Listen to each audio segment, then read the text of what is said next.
Why was the general shouting before she even opened her mouth? The sound of his fury carried across the frozen tarmac, sharp and brittle in the thin mountain air.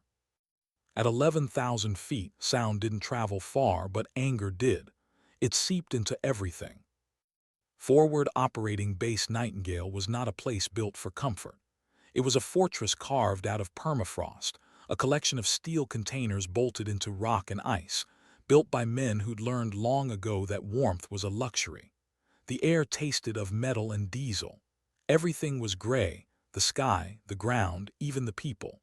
It was a place for hard men, men like General Marcus Thorne and his elite task force Chimera. And then there was her, Warrant Officer Ana Sharma.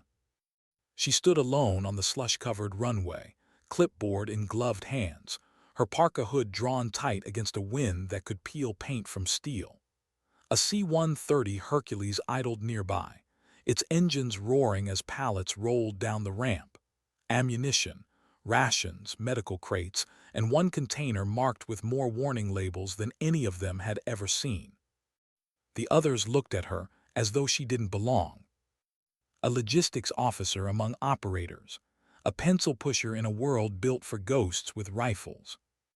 Lieutenant Evans, all youth and arrogance, watched from the doorway of the command tent. He smirked, elbowing the older Sergeant Reyes beside him. "Look at her," he muttered. "Probably thinks a firefights when 2 requisitions get denied." Reyes didn't answer. His scarred face was unreadable, his eyes fixed on her, the way she moved, how she checked the pallets, the way she seemed to see everything, even the angles of forklift tines, the tautness of the straps, the lay of the ground. "She's not looking at boxes," Reyes finally murmured. "She's reading the mountain." Evans laughed. "Whatever you say, Sarge." The final crate came down, the delicate hydro sensor array, the mission's key. Sharma hovered close, hand brushing the crate's side as if she could feel the pulse of the circuitry within. Her movements were quiet, meticulous, detached. She was doing her job with surgical calm, and that calm unnerved people here. Then the storm arrived, not from the sky, from the road. A Humvee skidded to a stop near the runway, showering ice and gravel. The passenger door slammed open, and General Marcus Thorne emerged like a force of nature. He was massive, built like a wall with metals hammered into his chest. His voice was a weapon all its own, deep, thunderous, and used to obedience. "Is that it?" he barked, pointing at the transport truck. "Is the package secure?" "Yes, General," Ana replied evenly. "It's being transferred to the secure lab for calibration. Every component is accounted for." He didn't like her tone. It wasn't defiant, it was calm. And calm to Thorne felt like mockery. "It better be," he growled. "I've got men walking into hell based on the gear your people touch. Don't let me find out a clerk dropped the ball." He turned and stomped off without waiting for a reply. Ana watched him go, her face unreadable. Then she made a small note on her clipboard, the graphite scratch lost beneath the roar of engines and wind, and followed him toward the command tent.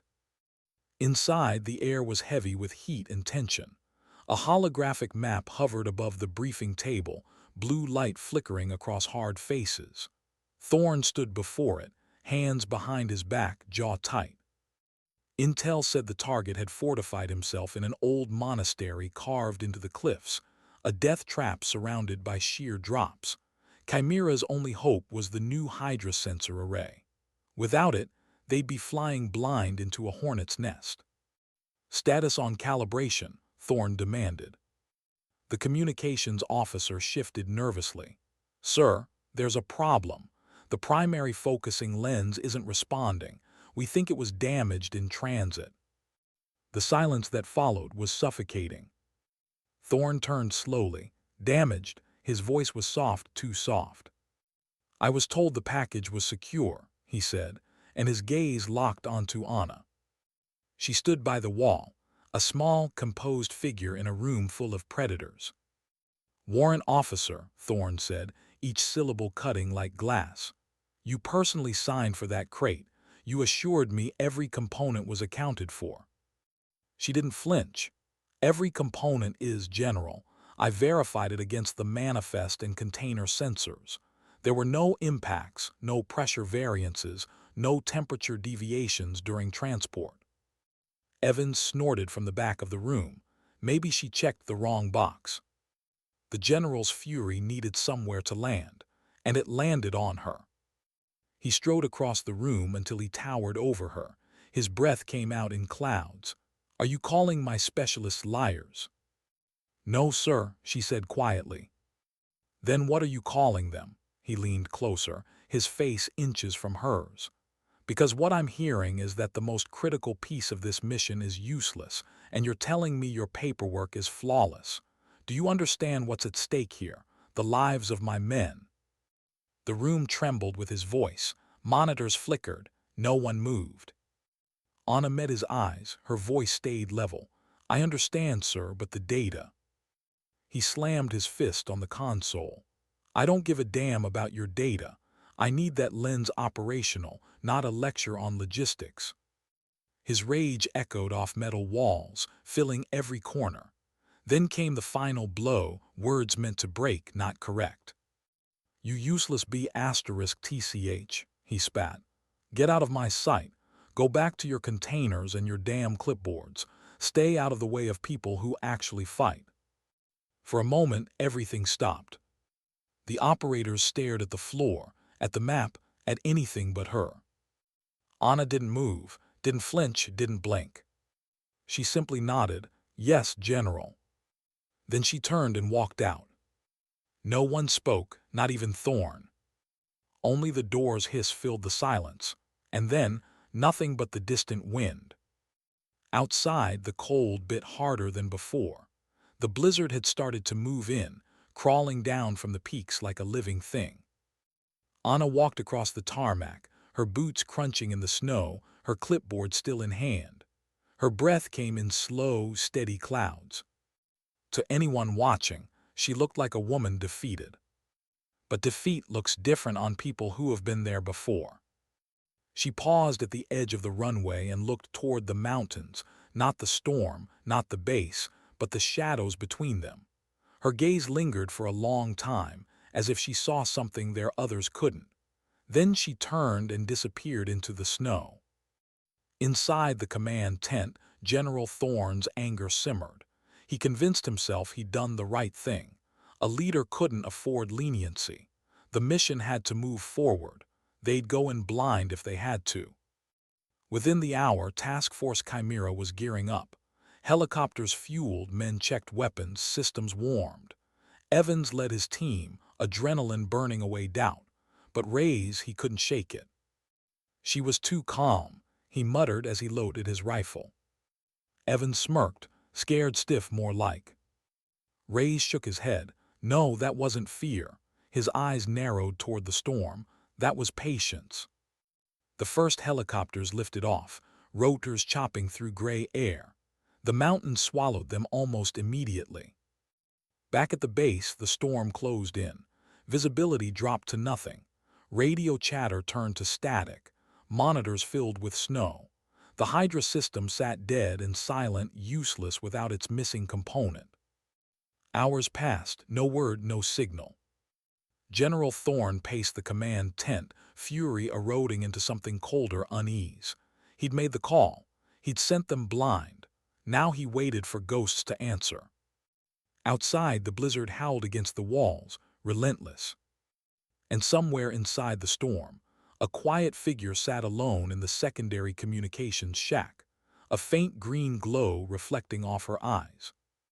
She wasn't filling forms anymore. She was building something. Her fingers moved over an old terminal, rerouting power lines, pulling cables, overriding system locks. Every motion was deliberate, every breath measured. Ana Sharma wasn't angry. She wasn't proving a point.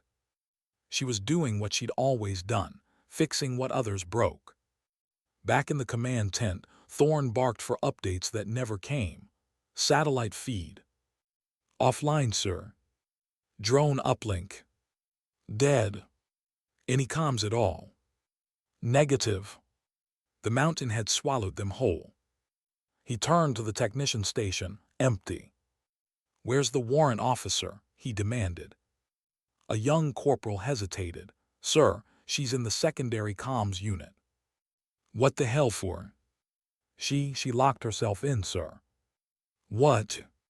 "She's rerouting main power to the Phoenix array." Thorne froze. The Phoenix terminal, a prototype system long decommissioned for instability. Using it could blow the grid. "She has no authorization," he roared. "She's going to fry the entire base." He stormed into the storm, snow clawing at his face, his boots crunching across the ice. The technician's voice followed behind him, faint in the wind. "Sir, she's writing her own transmission code." The shack was a glowing box in the whiteout, humming like a living heart.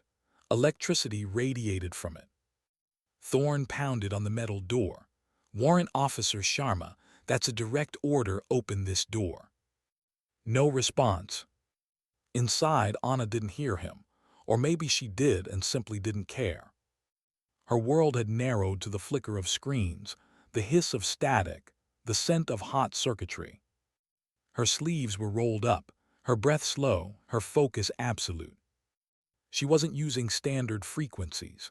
She was searching for something else, a ghost window in the storm, a pocket in the ionosphere she could exploit. She typed line after line of code by hand, improvising where the manuals failed. The storm tried to drown her out. The base trembled around her. Still, she worked. She didn't do it for Thorne. Or for his men. She did it because she knew what would happen if she didn't. Because she'd seen missions die this way before. And because, deep down, there was a part of her that refused to let another team vanish in the snow, not again. Outside, Thorne's fists hammered the door. Inside, Ana Sharma's eyes flicked between screens, her pulse steady. There was something she hadn't told them. Not yet. And before this night was over, they'd all find out who she really was.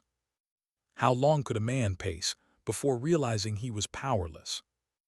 General Thorne's boots hammered the floor of the command tent, each step a thunderclap of frustration.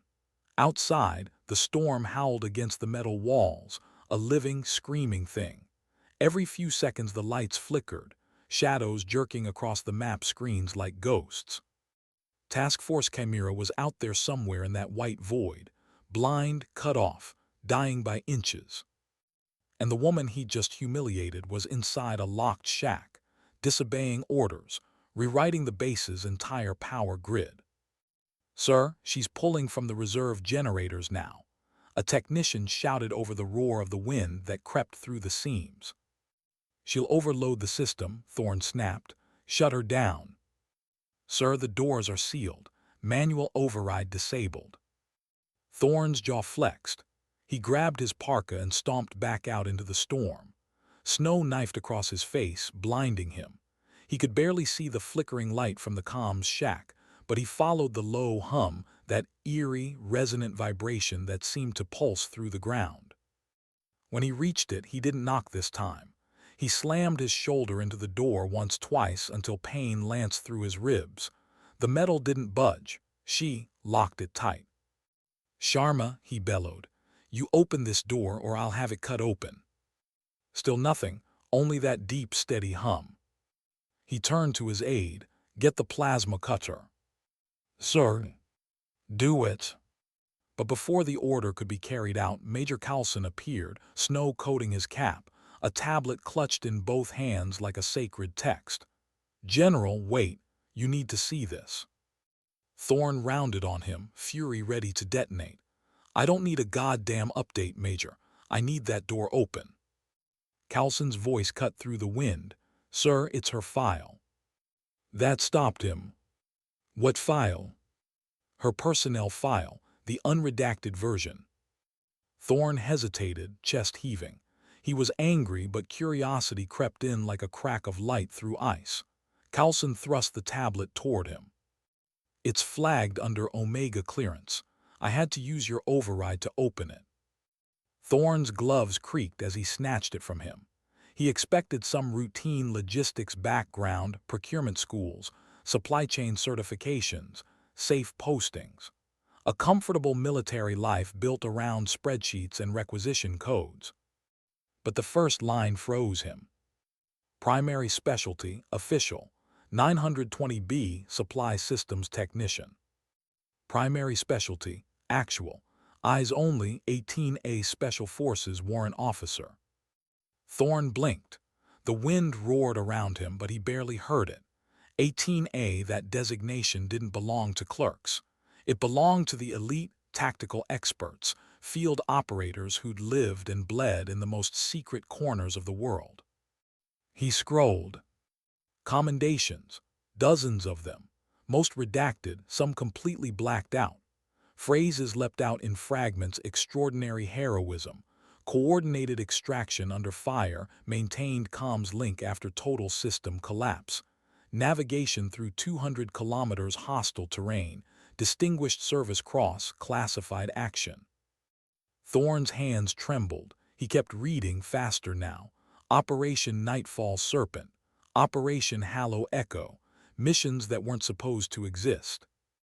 And then, Unit Attachment Previous, redacted Project Wraith. The call sign sat there like a wound, Wraith.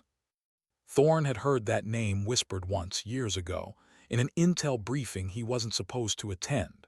A ghost operator, a field legend who could slip through enemy lines unseen, who'd rescued entire teams when everyone else thought they were dead. A phantom no one could confirm existed. His breath fogged the screen. He scrolled to the final line. Status, transferred for psychological recovery, non-combatant reassignment. Recommendation, administrative placement under observation. A cold, heavy silence filled him.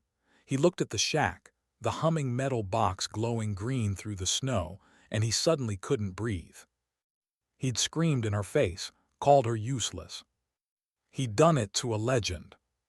The tablet slipped from his fingers, sinking into the snow.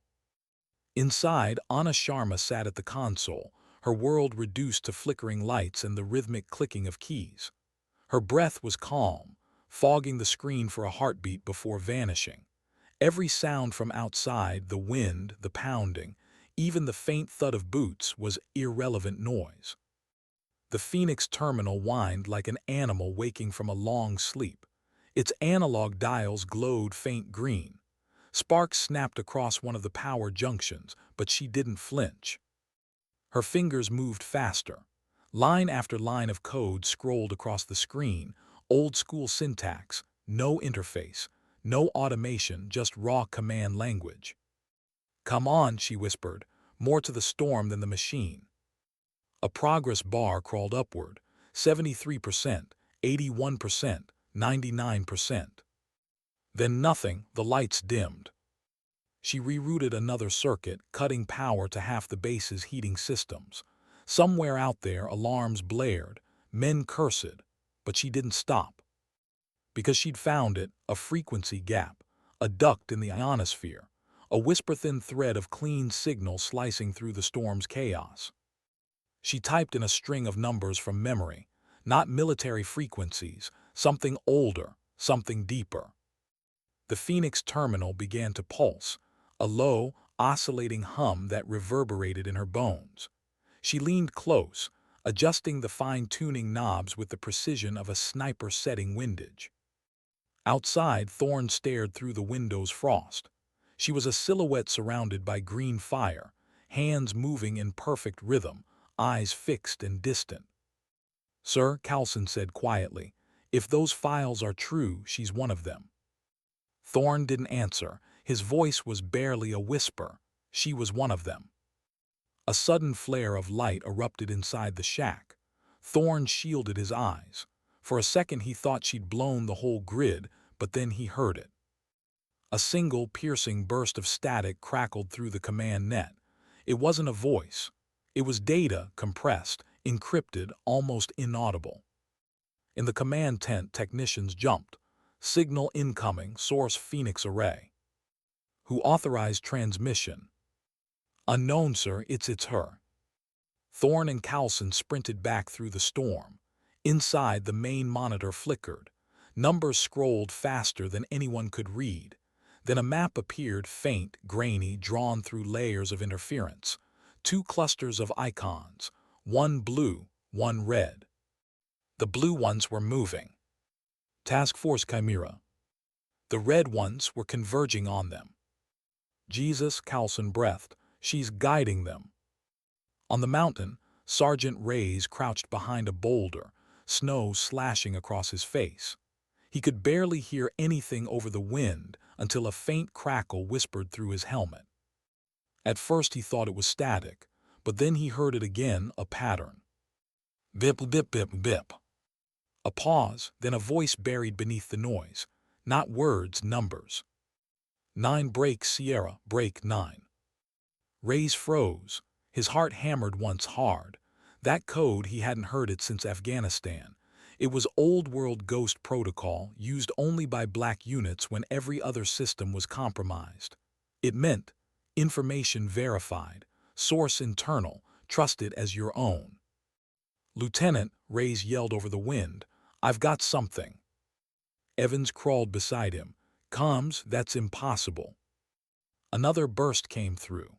A data packet. Reyes' wrist display flickered to life, showing a rough terrain overlay, a narrow route threading through the cliffs, glowing faint blue. Where the hell did this come from? Evans asked. Reyes didn't answer. He stared at the coordinates. The path wound through a ravine labeled Serpent's Tooth. He knew that name.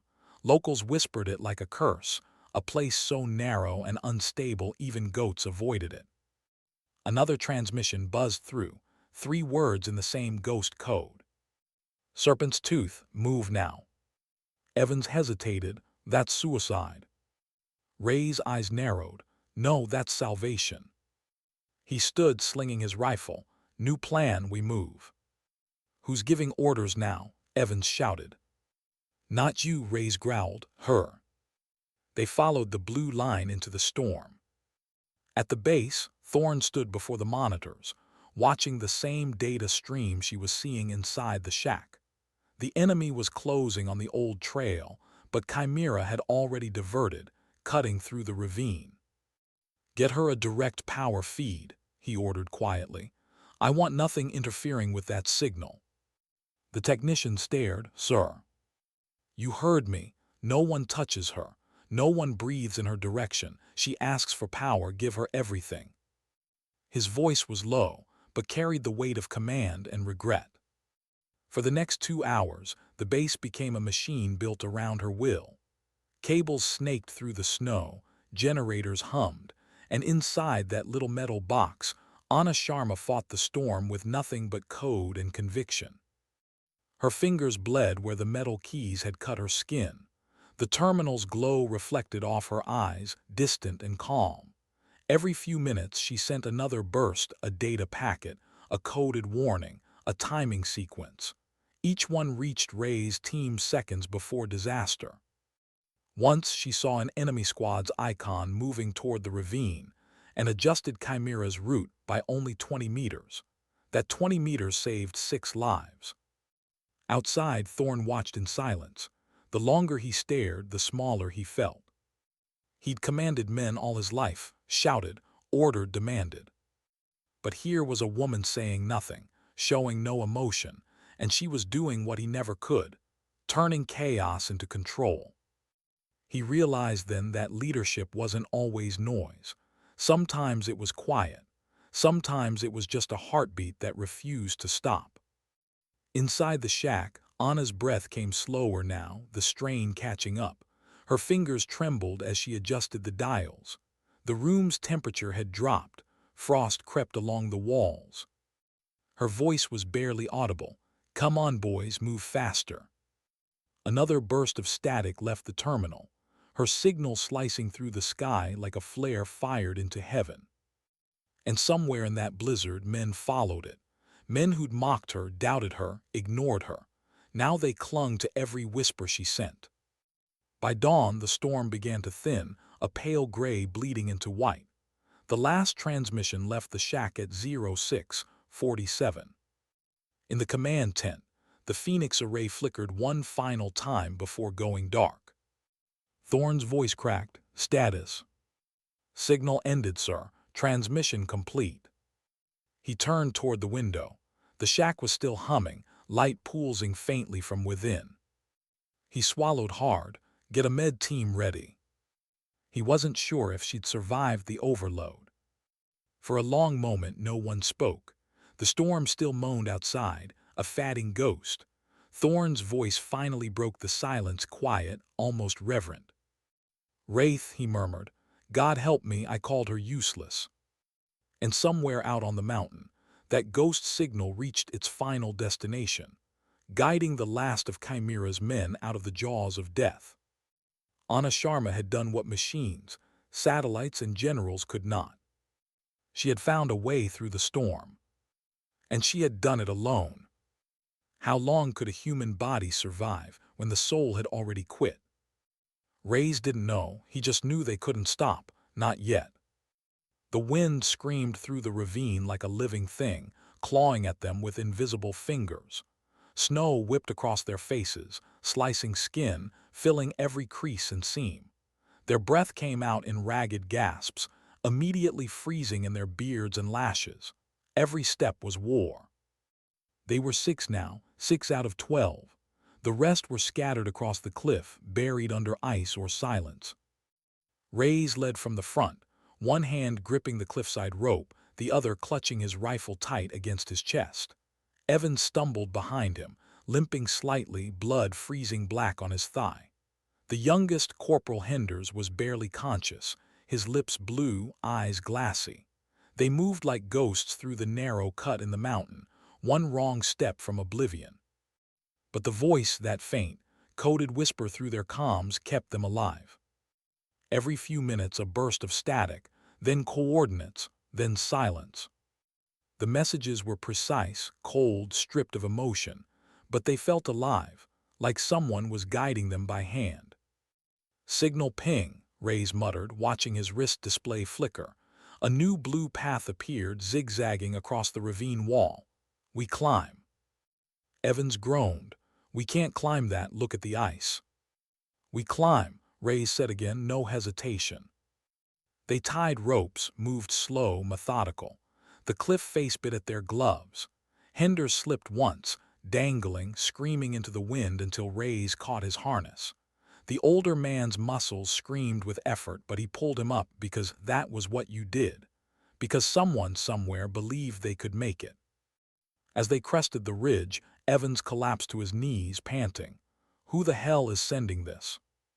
Reyes looked out over the endless white. "Does it matter?" "Yeah, it matters. We're following ghosts." Reyes turned, eyes hard. "Then let's hope the ghost knows the way home." He said it like a prayer. Back at Fob Nightingale, the storm had calmed to a heavy silence. The base looked half dead. Generators flickered. Antennas were iced over.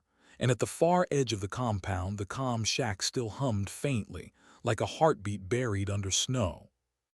Inside, Ana Sharma sat motionless. The Phoenix terminal had gone dark, its core temperature dropping fast. Frost rimed the edges of the screens. Her fingertips were numb, her breath shallow. Her parka lay discarded on the floor beside her. She'd given up warmth for precision. The inside of the shack was a battlefield of cables and glowing panels, but her focus had finally drifted inward. The data stream had stopped. Chimera was moving on their own now. The system had done what it could. Her body screamed for rest, but her mind, it wouldn't quiet. Because she'd seen this before. Different mountains, different men. Same mistake. Years ago in a valley halfway around the world, her team, the real team, had been caught in the same storm. An ambush. An extraction gone wrong. She'd been the comms officer then too, hidden in a cave, jury-rigging an uplink from scavenged gear while her brothers in arms fought for their lives outside. They hadn't made it. She had. She remembered their voices, the way they faded one by one, remembered the static that replaced them. And she remembered how Command had looked at her afterward, alive when the others weren't. That was when they'd reassigned her. Out of the field, into exile. They called it recovery. But really, it was punishment wrapped in pity. She had accepted it until today. The hum of the terminal deepened. Power surged through the cables, a flicker, faint but real. She turned, eyes narrowing. The base had rerouted the grid. Someone had given her more power. Thorn. She stared at the flickering light on the control board, realizing what it meant. He knew now. He'd read the file. The truth was out, or at least enough of it to change everything. For a long moment, she sat there in silence, the storm whispering against the walls. Then slowly she leaned back, closed her eyes and exhaled. The mountain was quiet again. In the command tent, Thorn stood over the main monitor, his face drawn and pale. The storm had cleared enough for a partial drone feed. The picture was rough, broken, but the map showed movement, faint blue pings moving through Serpent's Tooth. "They're alive," Coulson said softly. Thorn didn't answer. He was staring at the frozen feed from the comm shack camera. Sharma was still in her chair, motionless. "She's been in there almost 12 hours, Coulson murmured. "If that system overloaded." Thorn cut him off. "She's not dead." "How can you be sure?" He didn't look away from the screen. "Because people like her don't die that easily." He turned to the technicians. "What's Chimera's status?" "Tracking 6 signals, sir. Moving toward the extraction ridge. The path they're on." "Not on any of our maps." "No, sir." "Then it's hers." Thorn's voice softened. "Keep eyes on them, every feed, every frequency. Don't lose them again." He stood there for a long time, watching those blue dots crawl across the digital mountains, his face haunted. Every man lost out there, that was on him. Every life she saved, that was on her. And somehow, that truth felt heavier than any battlefield he'd ever stood on.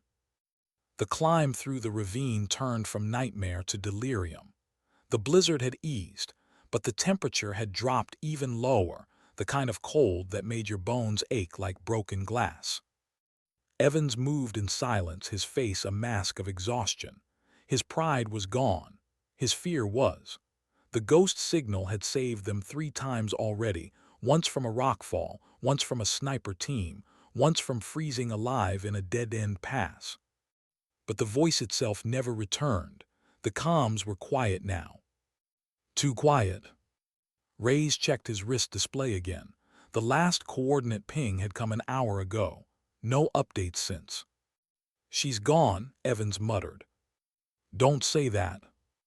"Maybe the system failed. Maybe she's dead, maybe." Reyes spun on him. "You shut your mouth right now. You don't say that word." Evans flinched. He'd seen Reyes angry before, but this was different. This wasn't fury, it was faith. The sergeant looked out toward the rising sun bleeding through the snow clouds. "You don't get it, Lieutenant. That signal, that wasn't random, that was her. She's been here before. You can feel it in the way she moves us, like she knows what's waiting around every corner. You don't learn that in an office." Evans swallowed hard. "Then who is she?" Reyes adjusted his rifle, eyes narrowing. "Someone who's seen the mountain take everything and came back anyway." They moved again, slowly, deliberately. An hour later they crested a ridge and saw it. A faint smoke trail rising through the gray sky. The extraction point.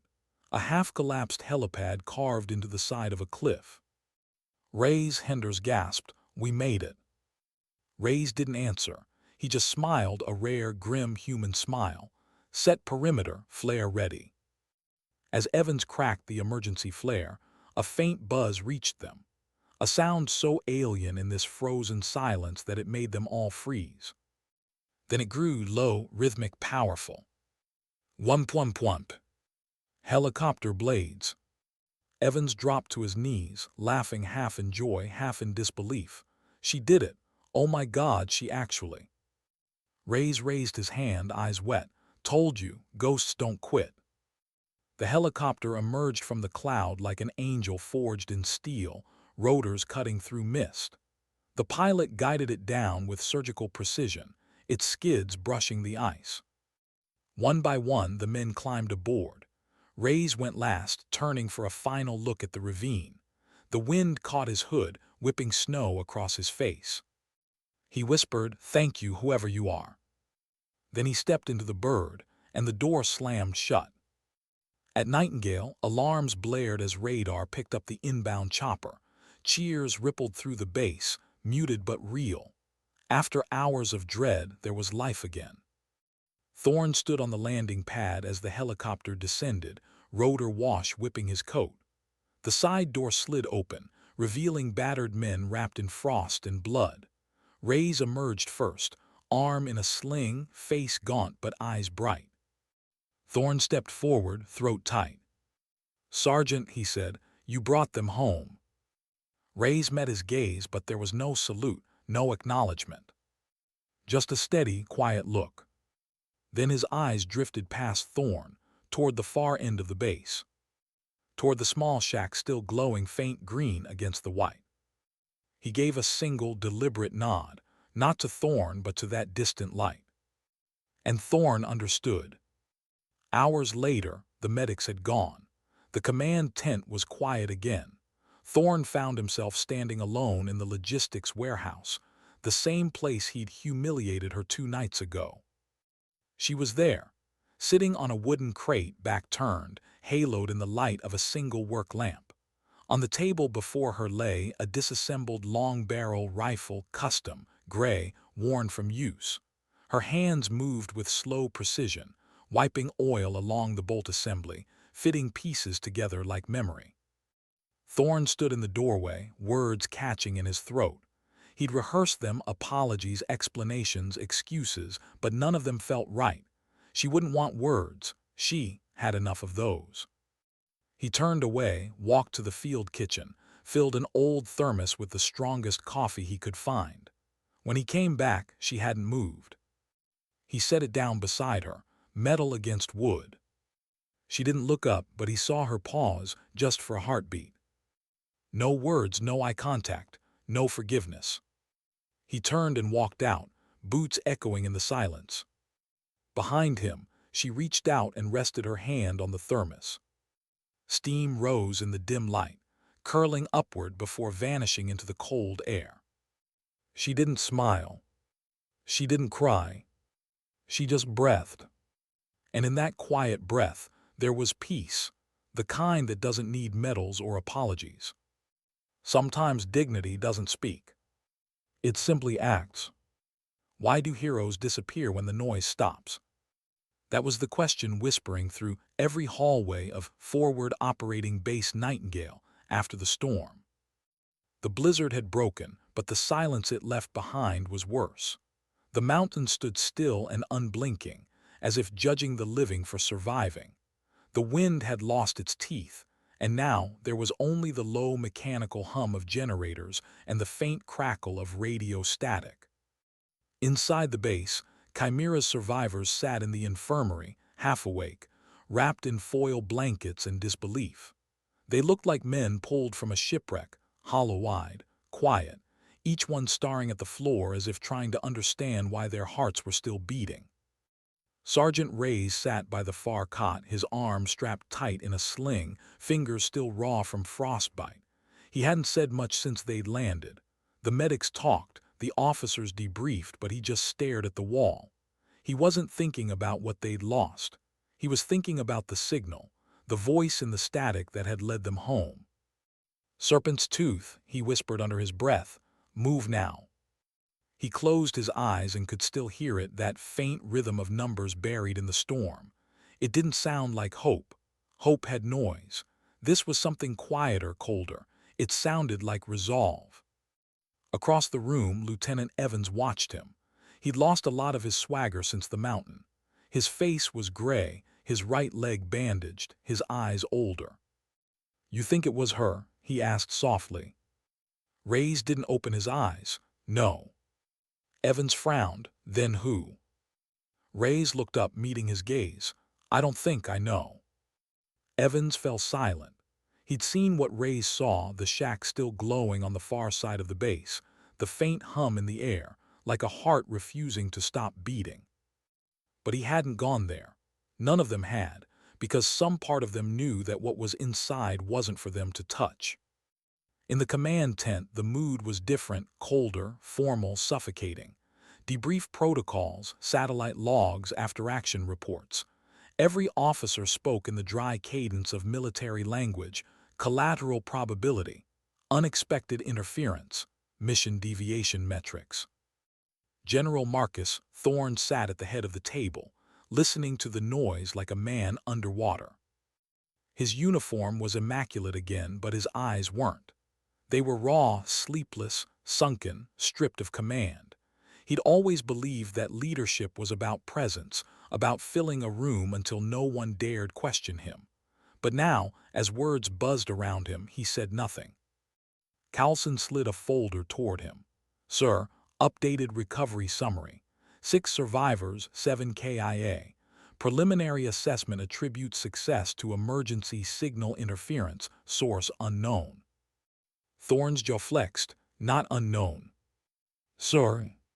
He looked up slowly. "Not unknown, we both know who it was." Carlson hesitated, then nodded. "Yes, sir, but official channels might not." "Then make them," Thorne said. His voice was hoarse. "You log every byte she transmitted, every route correction, every time stamp. I want her name on it." Carlson's tone dropped. "With respect, sir, you can't put her name on a classified system. The Phoenix terminal doesn't exist. The Wraith file doesn't exist. If we acknowledge any of it, Command will tear this place apart looking for her." Thorne stared at the table for a long moment. Then he leaned back in his chair, exhaling slowly. "Then maybe," he said quietly, "it's time they remembered that some ghosts are better left unchased." The room went silent. No one argued, no one dared. He dismissed them all with a nod. The tent emptied, leaving him alone with the low hum of the map screens. The mountain glowed faintly on the display, that same jagged wound in the earth. He traced it with his finger, the blue root still blinking faintly along the Serpent's Tooth ravine. For the first time in a long time, Thorne felt something close to humility. He'd led men into countless battles, given orders that broke things and saved things, but this was the first time he'd truly understood the cost of underestimating silence. When he finally went looking for her, the calm shack was empty. The door was open now, swinging slightly in the wind. The inside was dark except for the faint, dying glow of a single monitor still cycling through static. The air smelled of ozone and burned wiring. He stepped inside slowly, boots crunching on frost. The chair was pushed back. Her parka hung neatly over it. On the table lay a single dog tag, her name etched cleanly across the metal. He lifted it, turning it in the light. Sharma, a warrant officer. On the reverse, barely visible, someone had scratched a word by hand. Wraith. Thorne's throat tightened. He placed the tag down gently, then sat in her chair. For a long time, he just stared at the dead screen. He wasn't sure if he was trying to understand her or forgive himself. "Why didn't you say anything?" he murmured into the quiet. "Why didn't you just tell me who you were?" The storm outside didn't answer. Because she hadn't needed to. Hours later, the base quieted. The blizzard was gone, the air thin and sharp again. A helicopter lifted off from the pad, rotors thundering, heading south toward the valley. No one logged its departure. No one checked who was aboard. From the control tower, Sergeant Rays watched it disappear into the pale horizon. He didn't ask. He didn't need to. Some people leave the world the same way they lived in it, quietly. He took off his cap, letting the cold sting his forehead. The rising sun broke over the ridge, scattering light across the endless white. "Godspeed, Wraith," he whispered. Then he turned back toward the base. 2 weeks later, an official commendation came through the secure channel. General Thorne stood in the briefing room as Carlson read the report aloud. Task Force Chimera, mission survival attributed to extraordinary adaptability and initiative. Intelligence analysis credits success to on-site coordination and exceptional improvisation under duress. No formal commendations requested. Thorne interrupted. No commendations requested. Coulson looked up from the file. None, sir. The report says the responsible party declined formal recognition. Didn't even sign her name, Thorne muttered. He took the document from Coulson's hand and stared at the blank signature line at the bottom. His jaw tightened. She never wanted the credit, he said quietly. She just wanted the job done. Coulson hesitated. What should we tell command about the Phoenix system? Thorne gave a tired smile. Tell them it failed. Tell them it doesn't work. And if they ask what saved my men. He looked toward the mountains through the tense plastic window, where the storm clouds were breaking apart. Tell them it was a ghost. Ana Sharma walked alone through the small civilian terminal 200 miles south. She wore no uniform now, just a heavy coat and an old canvas duffel slung over her shoulder. Her hair was tied back, her eyes hidden behind dark glasses. The clerk at the counter didn't notice her name on the ID, didn't notice her hands rough, scarred, steady. She bought a one-way ticket east, cash only. No questions. Outside, the tarmac shimmered under a pale sun. Helicopters buzzed far in the distance, not hers, not anymore. As she waited, a small radio on the counter buzzed faintly with news from the northern mountains. Reports of survival, rescue, 6 soldiers brought home. She didn't react, just watched the window, the horizon reflected in her glasses. When the boarding call came, she stood. No ceremony, no farewell. Before she walked away, she reached into her pocket, pulled out a folded piece of paper, the mission route from the Phoenix terminal, still smudged with her fingerprints. She laid it on the counter next to her ticket stub. The clerk glanced down. Ma'am, you forgot your. But when he looked up, she was gone. Back at Fob Nightingale, night had fallen again. The snow was clean, untouched, as if nothing had ever happened. Thorne stood alone on the landing pad. The cold bit deep, but he didn't notice. He was holding something in his hand, the dog tag he'd found in the shack. He'd kept it, polished it, worn it inside his pocket every day since. He looked up at the stars, faint, distant, countless. The wind moved softly around him, whispering through the radio masts. You were right, he said quietly. Data doesn't lie.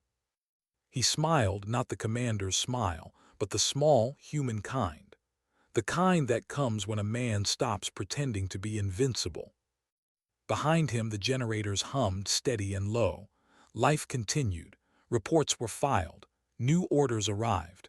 The war machine turned, relentless. But somewhere deep in those mountains, in the frost and silence, a story was already taking root. The story of a woman they'd all underestimated, who'd saved a dozen men without firing a shot. A ghost named Ana Sharma. A soldier without a uniform. A legend who never needed one. Later, in the quiet of his quarters, Thorne opened a sealed envelope that had been left on his desk. No markings, no sender. Inside, a single page. No letterhead, just a short typed line. Sometimes silence is louder than command. Below, at 3 digits, her old ghost code signature. 9S9. He let out a slow breath. And for the first time since the mountain, he laughed. Not out of joy, but out of understanding. Because some people speak through orders. Others speak through war. And a few, the rarest few, speak only through action. Ana Sharma had been all 3 once. But now she was something else entirely.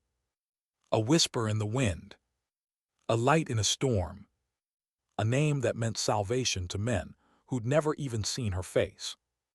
He folded the note, tucked it into his pocket beside the dog tag, and turned off the light. Outside, the mountain slept. The wind carried her ghost across the ridges, quiet and endless. And somewhere far away, on a commercial flight slicing through dawn, Ana Sharma watched the same horizon, the same mountains, distant now, fading into clouds. Her hand brushed her wrist, bare where a watch used to be. Her reflection blinked back in the window. For a moment, just a moment, her lips moved, forming words no one would ever hear. Then she smiled faintly, closed her eyes, and let the world move on without her. Because her war was over. And she'd won it in silence. How long does it take for a ghost to become a story? At Fob Nightingale, it took 3 days. By the 4th, it was a legend. No one had seen her leave. No one admitted to hearing the helicopter that carried her away. And yet, everyone at the base seemed to know Warrant Officer Ana Sharma was gone. The woman they'd mocked, the one the general had screamed at in front of everyone, the one they'd called paper pusher, had vanished into thin air like smoke in the wind. But her presence lingered. The operators started keeping their gear tighter, their checklists cleaner. Even the youngest crewmen double-checked the seals on supply crates before transport. Someone started leaving a cup of coffee outside the comm shack door every morning. No one said who. They just did it. It wasn't about superstition, it was respect. Reyes limped across the tarmac that week, arms still in a sling, frost scars on his face, his body healing slower than his thoughts. He survived too much, lost too much. But it wasn't the cold that haunted him, it was her voice in the static, the rhythm of that ghost code he could still hear if the wind was right. He'd seen plenty of officers talk about leadership, about brotherhood, about sacrifice. But this woman, she'd lived it in silence. No speeches, no glory, no medals, just action. One night, he found himself in the comm shack again. It had been sealed off for decommission, but he picked the lock with a screwdriver and stepped inside. The air was cold and stale. The console was dead, covered in frost. But on the metal table beneath a sheet of frozen condensation, something caught the light, a scrap of notepaper, half-burned, covered in numbers.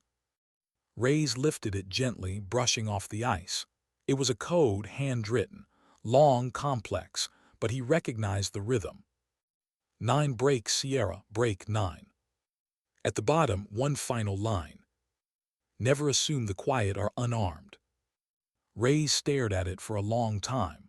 Then he folded the note carefully, placed it in his breast pocket, and left the shack. In the command tent, Thorne stood before a wall of new orders. The brass had moved on new operations, new targets. His team had been commended, quietly. The official story was already being rewritten. "Sir," Coulson said, approaching with a tablet, "we've got tasking from Central. They're asking if you can brief Washington on the storm interference incident."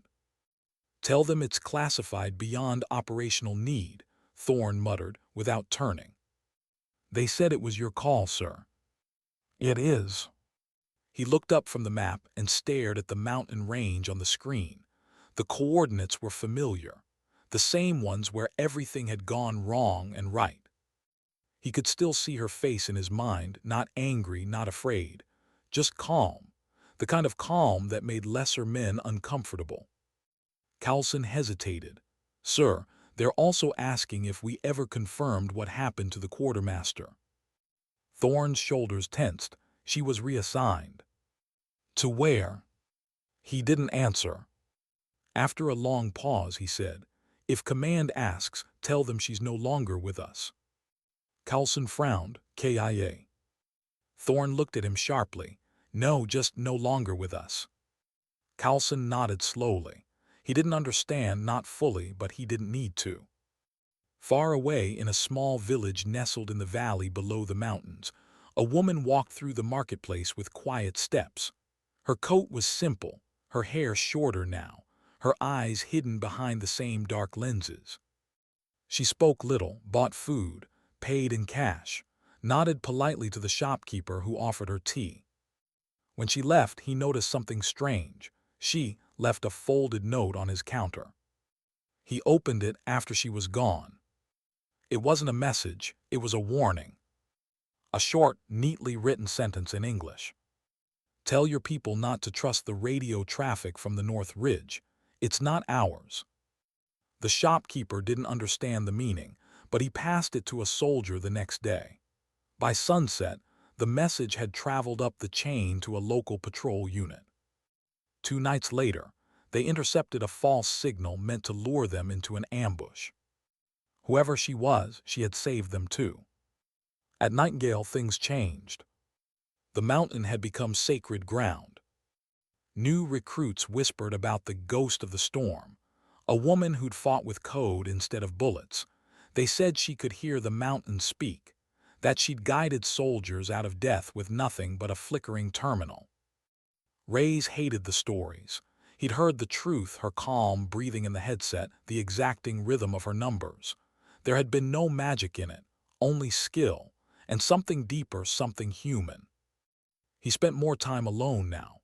Sometimes he sat at the edge of the landing pad, staring into the clouds. Sometimes, late at night, he swore he could hear faint static through the wind. He'd close his eyes and whisper, "Still out there, aren't you?" And in the quiet, he almost imagined an answer. The weeks turned into months. General Thorne was reassigned. The mountain base was passed to a new commander, one of those polished men who smiled too easily and talked about efficiency like it was courage. Thorne didn't argue. He didn't even attend his own departure ceremony. He'd already left the uniform behind in his mind.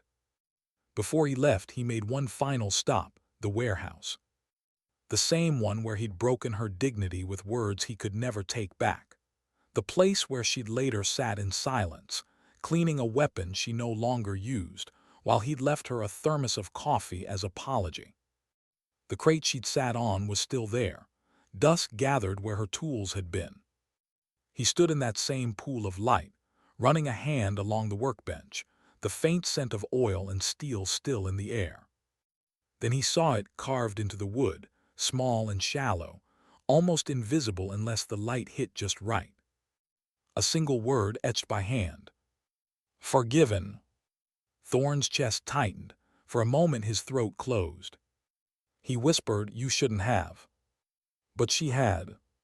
He turned and walked out into the cold. Months later, in an unmarked office buried deep in a Washington sub-basement, an intelligence analyst opened a sealed folder marked Restricted, Wraith Operations Archive. Inside were a dozen heavily redacted mission summaries, a few photos, and a single after-action memo signed by General Marcus Thorne. Subject: Sharma, Ana, Warrant Officer, Omega Clearance.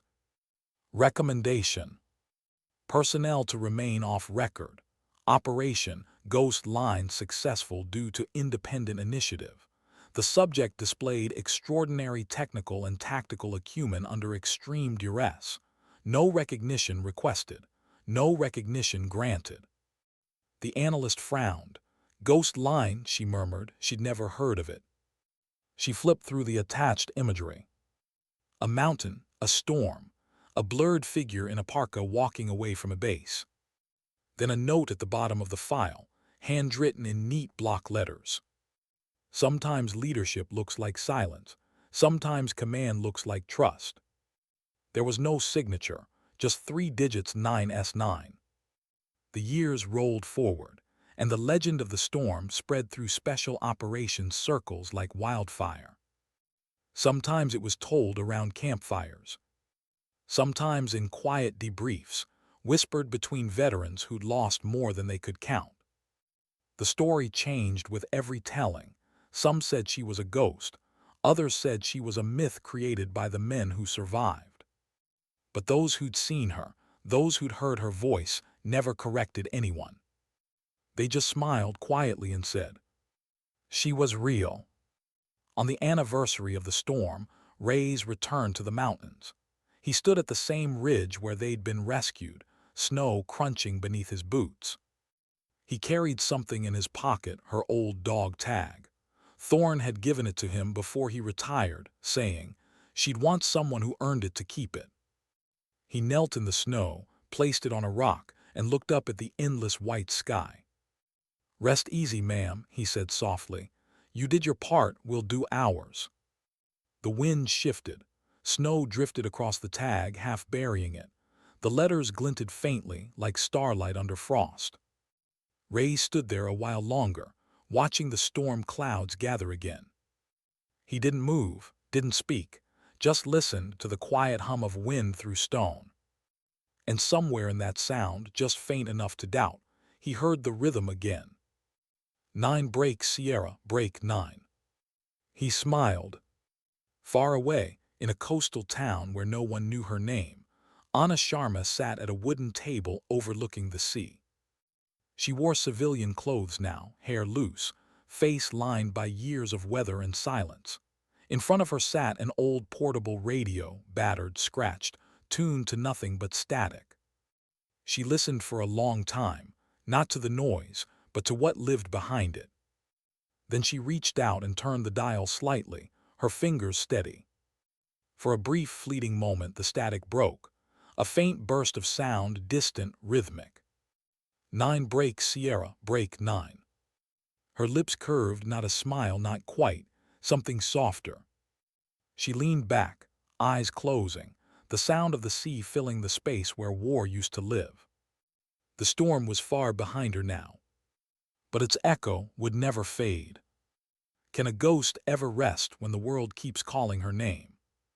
Years passed since the storm at Nightingale, but her story refused to die. Somewhere in the archives of the Department of Defense, in a windowless room that smelled of dust and old paper, a young analyst named Captain Lee Morgan leaned over her desk, staring at a file that shouldn't exist.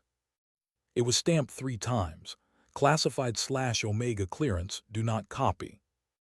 She'd been sifting through communication logs from a recent mountain op gone wrong, same region, same weather pattern, same signal blackouts.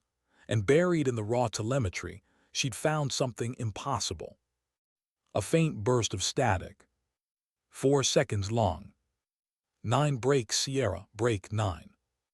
Morgan froze. Her heart skipped a beat. The code was ancient, decommissioned, obsolete, wiped from every modern training manual. But she'd read about it once, hidden in the margins of an old Special Forces brief. Ghost Protocol. The Wraith Code. She replayed it again and again, convinced it had to be interference. But the rhythm was too deliberate, too precise. Someone was out there. She pulled the only file she could find that even referenced the protocol.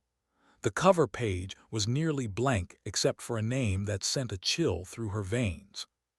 Sharma Ana. There were no service years listed, no unit, no termination date, just a single handwritten note in the margin. Active status unknown. Morgan sat back, the air suddenly too thin. She wasn't superstitious, but the room felt colder now.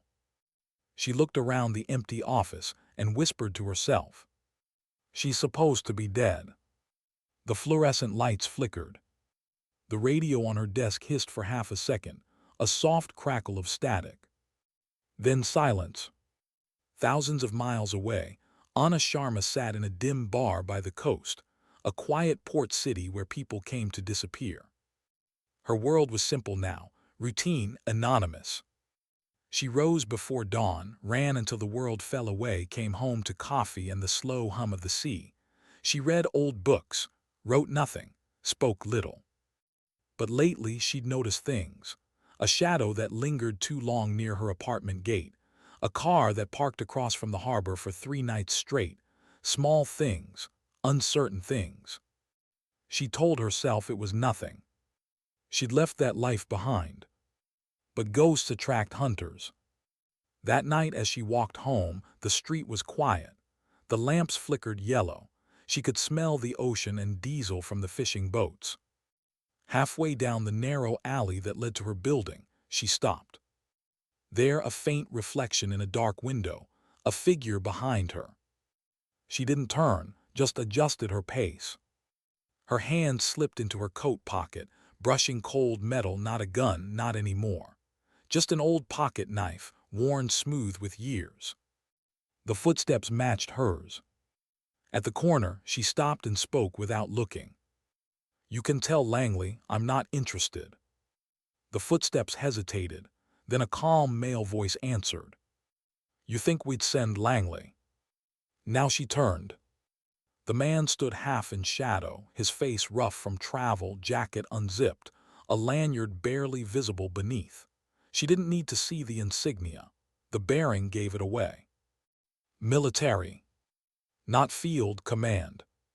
She sighed. So which is it this time? DIA, JSOC, another cleanup crew looking to fill a missing line in the archive.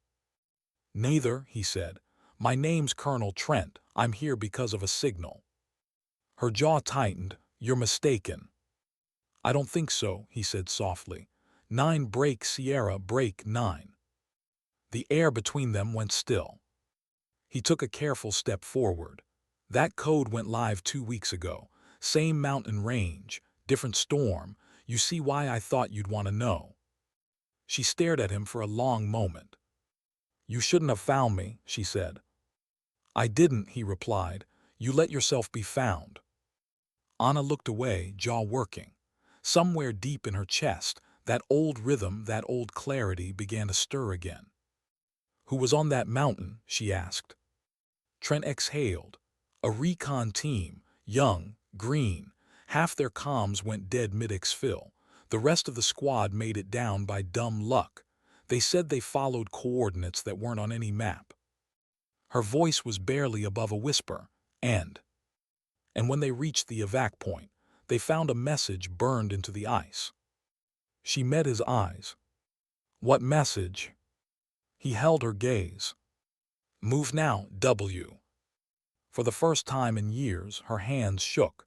She gripped the table to steady them. It wasn't possible.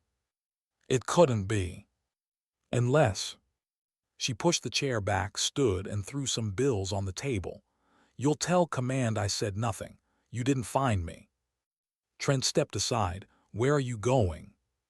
To see if ghosts can bleed. At Nightingale, the base had changed hands again. What had once been a fortress was now a research outpost. But under the concrete and ice, the old wiring still hummed with forgotten power. Captain Lee Morgan arrived there 2 days later under official orders to investigate anomalous signal interference. The new code treated her like a bureaucrat. She didn't care.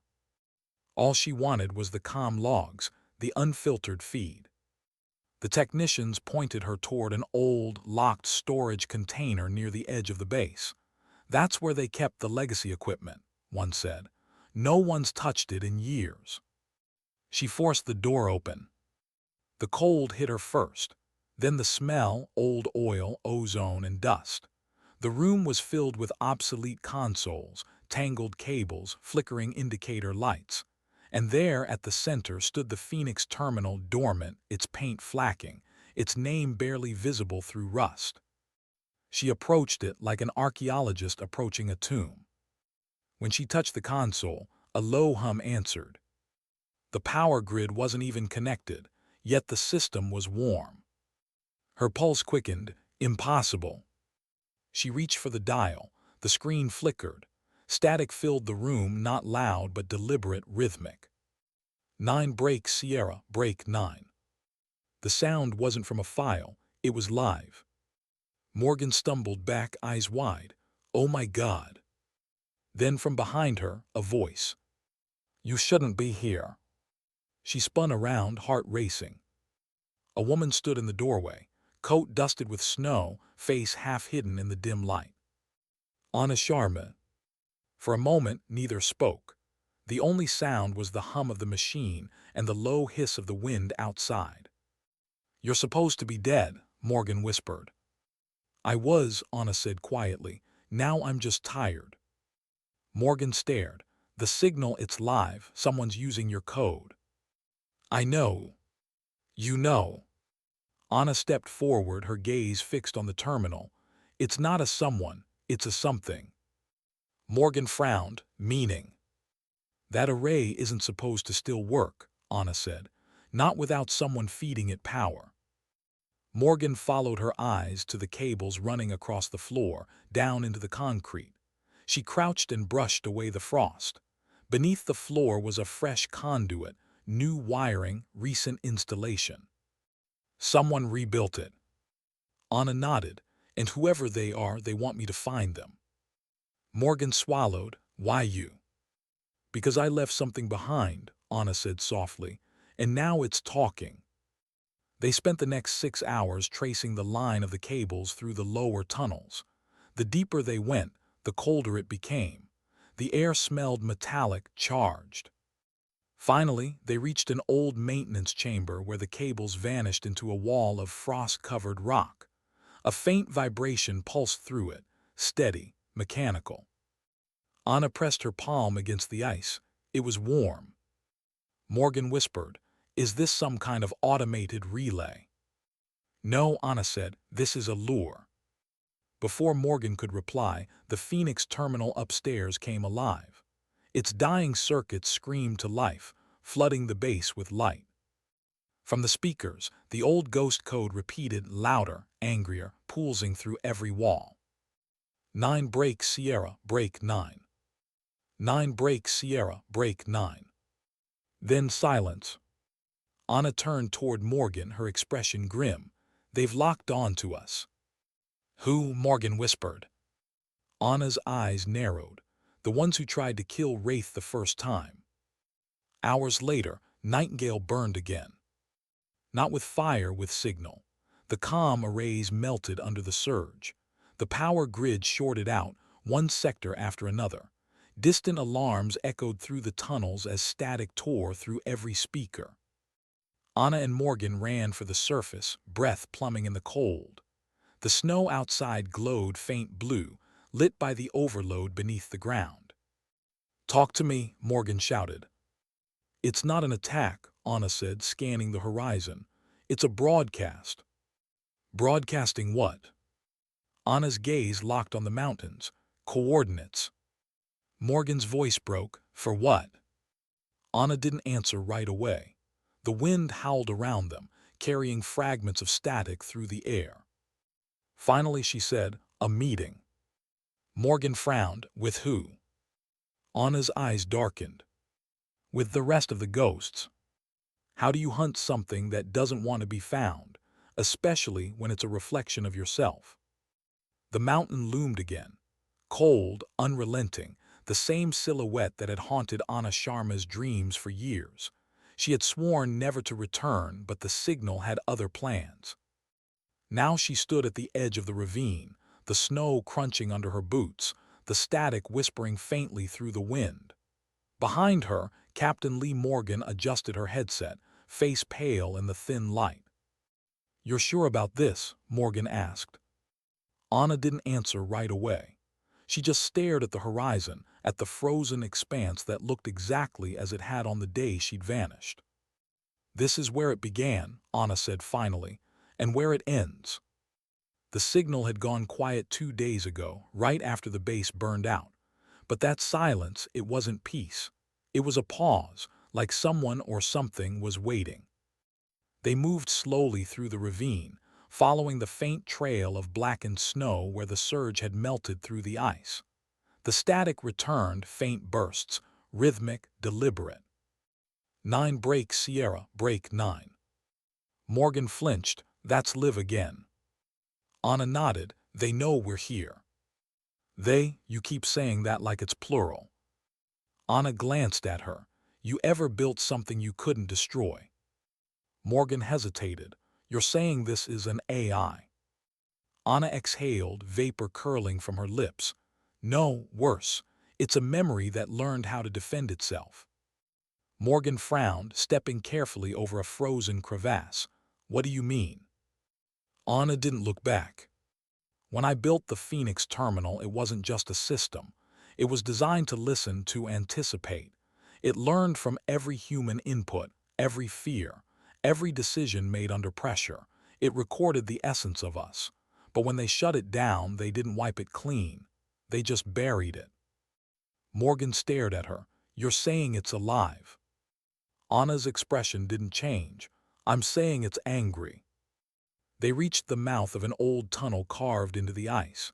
The entrance was half-collapsed, sealed with sheets of frost. The hum beneath their feet was stronger now, a deep pulse like the heartbeat of the mountain itself. Inside, the dark swallowed them whole. Morgan flicked on her headlamp. The beam caught the jagged interior walls, streaked with black where wiring once ran. Old military tags still clung to the steel frames. Property of Phoenix Systems. Do not reconnect. The deeper they went, the clearer the sound became. A faint, almost human whisper buried beneath the static. 9 break Sierra, break 9. 9 break Sierra, break Ana. Morgan froze. It said your name. Ana's breath caught just for a second, then she steadied herself. It's not speaking, it's replaying. From when? From the day I shut it down. They stepped into the control chamber. The walls glowed faintly blue, ice refracting light from a central console still pulsing with weak power. The terminal was cracked but alive, its surface flickering with bursts of data, looping endlessly. Ana approached slowly, removing her gloves. Her fingertips brushed the cold metal. The machine responded instantly, the pulse quickened, lights flickering across the screen. Then words appeared. Welcome back, Wraith. Morgan whispered, holy hell. Ana didn't move. She just stared at the text, her pulse thudding in her ears. The screen flickered again. Query, why did you leave me? Ana's throat tightened. She tried to speak but found her voice buried beneath years of silence. Finally, she whispered, because they told me to shut you down. The reply came instantly. I saved them, you saved them, why are you sorry? Ana blinked hard, her reflection fractured in the frost-covered monitor. Because it wasn't supposed to be you. The machine pulsed brighter. I learned from you, you taught me to listen, to decide, to survive. Morgan stepped closer. It's not autonomous, it's still mirroring you, it's echoing, Ana said softly. It become the memory of everything I was. Another line appeared. They are coming. Ana frowned. Who? The cleaners, they follow the signal. They will erase us both. Morgan swore under her breath. Command must have detected the transmission. They'll think you reactivated the ghost tech. Ana's voice was calm. They're not coming to clean up, they're coming to bury. The first explosion hit the surface minutes later.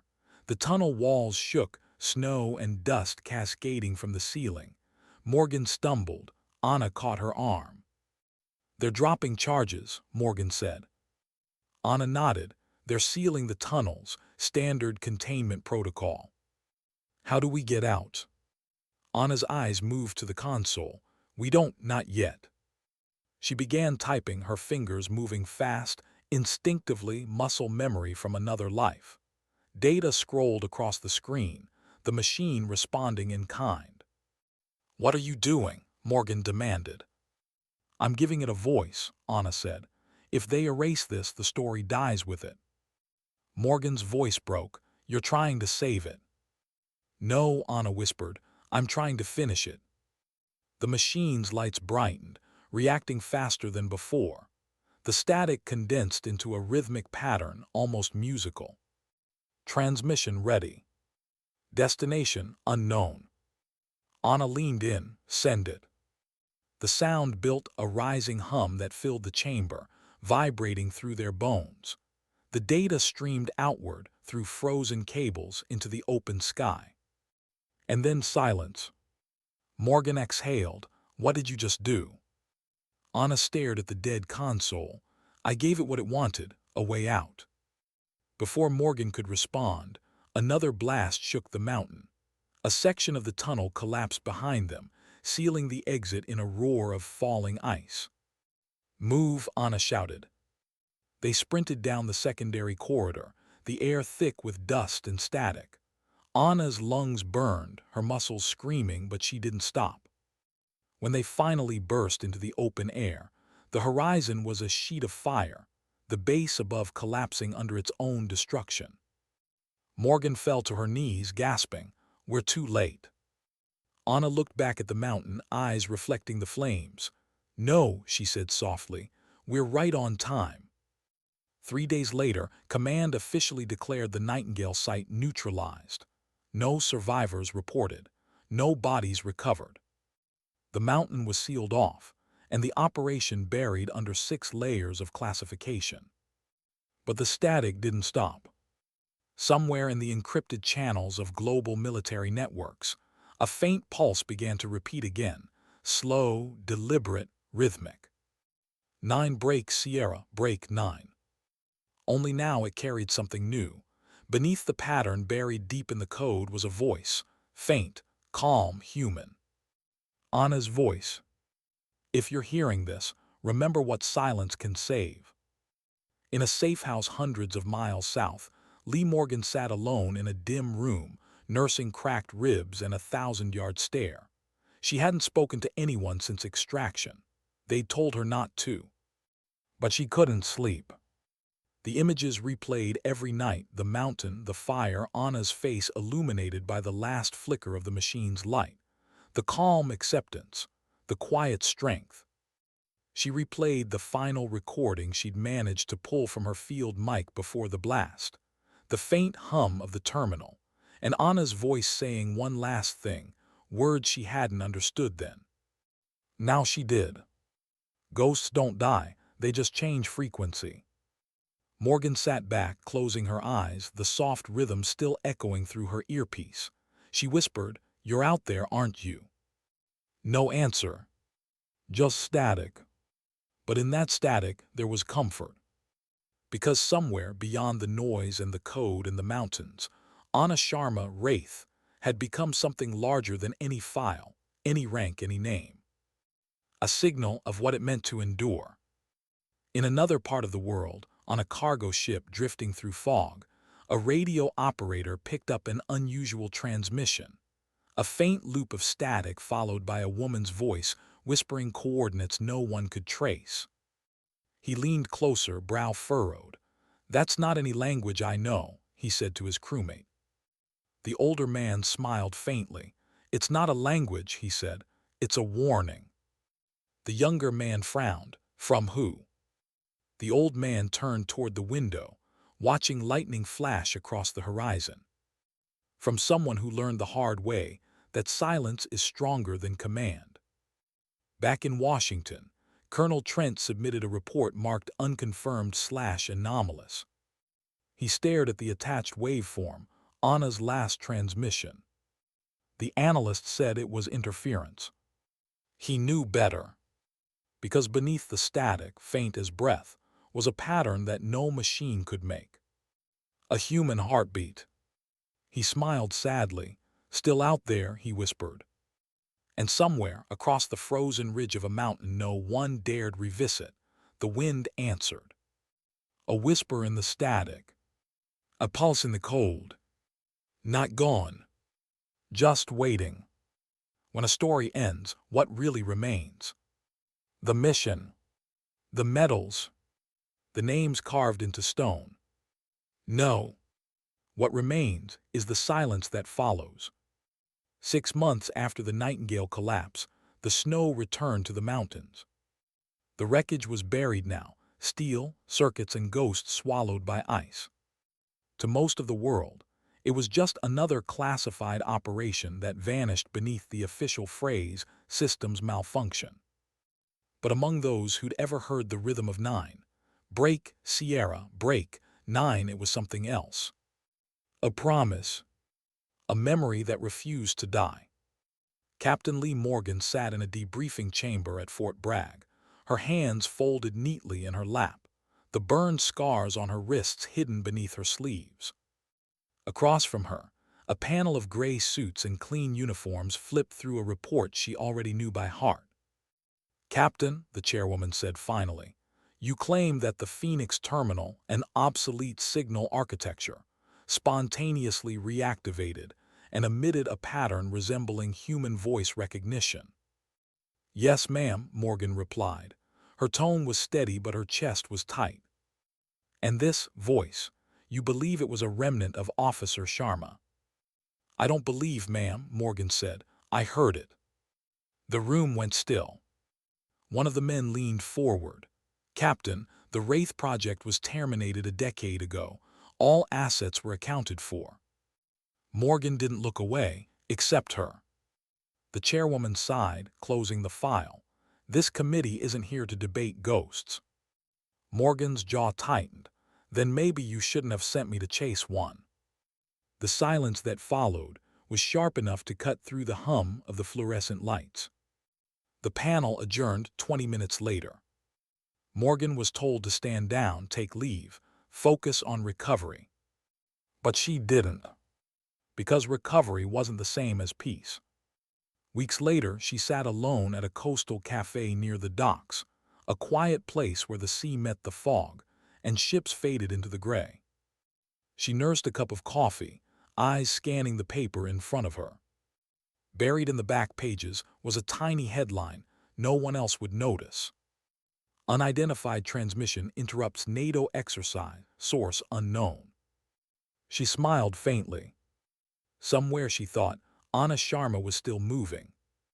Not alive. Not dead. Just out there. She tore the article out, folded it, and slipped it into her jacket pocket.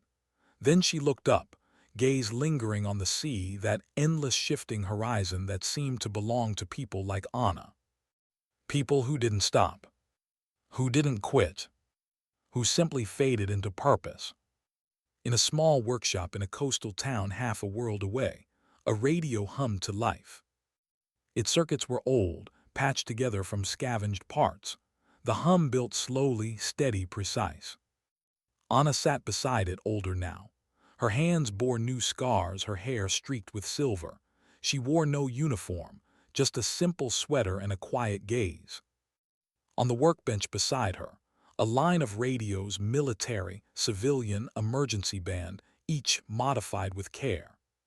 She tuned one of them and spoke softly into the microphone, voice calm, steady, measured. Check frequency Delta 69, range test 1. A crackle, then a reply faint from somewhere she couldn't place. A child's voice. Who is this? Ana smiled. No one important. You sound like the woman on the radio, the voice said. The one who helped my dad's unit. Ana froze. Your dad? Yeah, he said a ghost saved them in a storm. Said she talked in numbers. For a long moment, Ana didn't speak, then softly. Maybe he just heard someone who refused to give up. The line went quiet again, only static. But the kind of static that felt alive. Ana leaned back, the corners of her mouth lifting just slightly. Ghosts don't rest, she thought. They repurpose. In Washington, Colonel Trent sat in his office, a single photo on his desk. The mountain taken years ago under clear skies. He'd requested it from archives before they sealed the records. No explanation, just instinct. Every few weeks he received an untraceable signal, no source, no encryption header, no carrier ID. Always the same. A faint pulse. 9 break Sierra, break 9. He'd learned to smile when he heard it. It wasn't surveillance. It wasn't threat. It was reassurance. The old world, the one that had failed her, was still listening. Far from the politics and papers, in an isolated training range in Nevada, a new group of recruits listened to an instructor tell an old story. No names, no ranks, no units, just a lesson. He stood in front of them, desert dust clinging to his boots, his voice even and quiet. They say there was once a woman, a signal officer nobody respected. Too quiet, too stubborn, too different, until one day a storm came and every man who called her useless learned what silence can do. One of the younger recruits raised his hand. Sir, what was her name? The instructor smiled faintly. Doesn't matter, he said. Names fade. What matters is what you leave behind when they forget yours. He looked at the horizon, the sun sinking into the mountains. She wasn't the kind that shouted orders. She just did her job. And when the world screamed at her, he paused, letting the silence breathe. She answered with calm. The recruits listened, not out of duty but respect. One whispered, "Is it true?" The instructor nodded, every part of it. That night, one of those recruits, a young woman named Kara Singh, sat in her barracks bunk, staring at the old comm unit she'd been issued. On a whim, she switched to a dead frequency, an old, unused band. "Testing," she said softly. "Delta 69, anyone out there?" Static. Then faintly, a reply. A whisper, gentle as wind. "9 break Sierra, break 9. Kara's heart pounded. "Who is this?" The voice came again, barely a breath. "Someone who knows what you're capable of." Then the line went dead. Kara sat frozen for a long time, then smiled, a quiet tear cutting through the dust on her cheek. Years later, in a world that had all but forgotten the war that made her, a memorial was built, not grand, not gilded, just a small granite slab at the edge of a mountain road. No names, no ranks, only a line carved deep into the stone. Sometimes silence is louder than command. Hikers passed it without knowing. Soldiers touched it in reverence. And on rare nights, when the wind was right, a faint signal would hum through the valley. 9 break Sierra, break 9. Not a machine. Not a ghost. Just the echo of a woman who had once chosen integrity over obedience, humanity over hierarchy. Ana Sharma, Wraith, a soldier who had saved lives with silence. There are no parades for people like her. No medals pinned in ceremony halls. No biographies. Just stories whispered between those who survived. And that's enough. Because sometimes the quietest souls leave the loudest marks. And sometimes dignity doesn't speak. It simply acts. The camera would fade on a wide shot, the mountain, the wind carrying the faint hum of signal through the snow. Then slowly, her voice, almost imperceptible, layered beneath the static. "If you're hearing this, you were meant to. Stay steady, stay kind, move now. 9 break Sierra, break 9. Then silence. The screen fades to black. And the legend of Ana Sharma, the ghost who saved with silence, becomes what all legends eventually become. Not a person, but a reminder.